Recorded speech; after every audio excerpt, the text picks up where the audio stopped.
Well, you can expect to see lots of people exercising their democratic right to vote. In fact, 48.7 million people going to the polls in France today for the second round of the presidential election. That's a school just behind us. There was a queue snaking down the block earlier, but it is time for lunch here, so the queue's somewhat dissipated, but there will be queues here later today, and people putting their vote in all across the country today. Voter turnout is really important.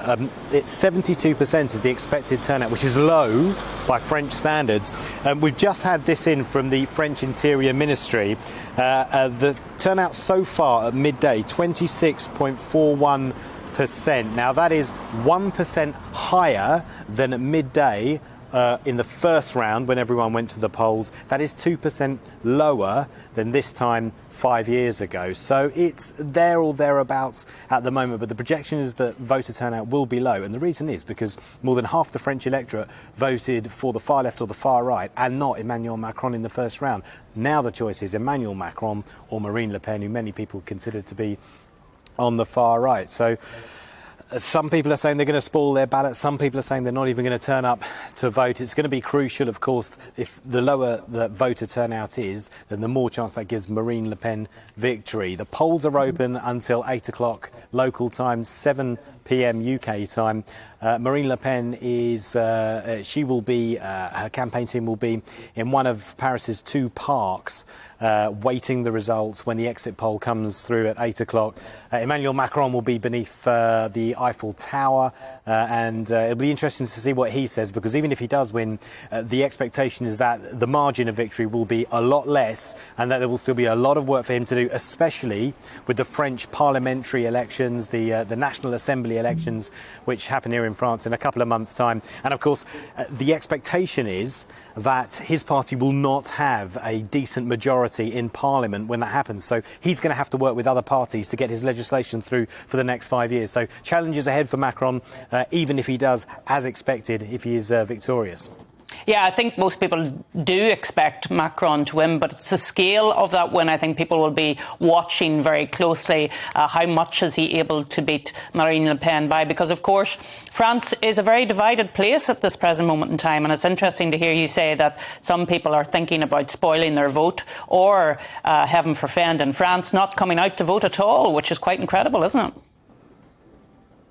It is. I mean, they were talking about it on breakfast yesterday morning, and today 72% turnout, which by UK standards would be very impressive, but by French standards, let's get some Australia. The French love to vote, right? And if they're not going to come out and vote, then there is something very unhappy with the French electorate, certainly about Emmanuel Macron. If we go back to the previous presidential election, Emmanuel Macron was the new boy. It was his first ever election, new party. He'd only set it up the year before. He came along to smash the two traditional French parties that have been dominating French politics for so long, the Socialists and the Republicans. So there was a big voter turnout, a real galvanising effect, and when he won, and he became France's ever youngest president on this day 5 years ago, there was lots of fireworks and celebrations beneath the Eiffel Tower. There's going to be a big change. This is something new for French politics.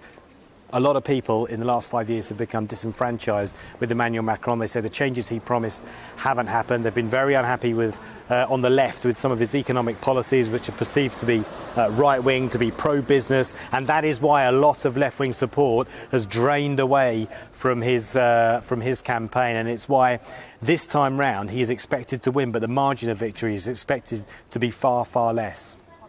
And just when you're speaking about the two candidates, I mean, you have someone who's been there for quite some time, Emmanuel Macron, hasn't been very popular with certain sections of the French electorate. You have Marine Le Pen, who has fought a number of these elections, is very much on the right wing. The people in the middle seem to be disenfranchised, Paul, and the question is, where do they go when they're voting today?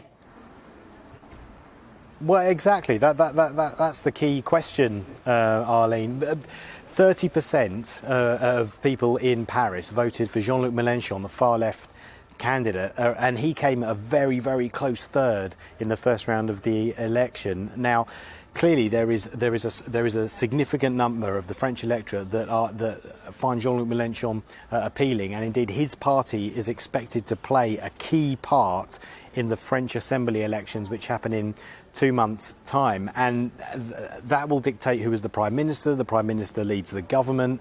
And for the first time, a lot of people are saying that in France we're going to have a Prime Minister who's from a different party to the French President. It's called cohabitation, if you'll excuse my terrible French. But effectively that means the Prime Minister's from one party, the President's from another party. And of course, if you've got a Prime Minister and a President who are from different parties, then it's going to be more difficult for the President to get their legislation through. So Jean-Luc Mélenchon came third. He's out of the race to become French President, but his party and his politics is expected to play a significant part in those French Assembly elections. For the right of the French electorate, very, very divided, much more divided than the left one would say. And so a lot of people are saying, Eric Zemmour was saying, the very far left right candidate was saying that the right needs to come together, it needs to homogenise, it needs to unify more if it is to play a significant part in shaping France for the next 5 years.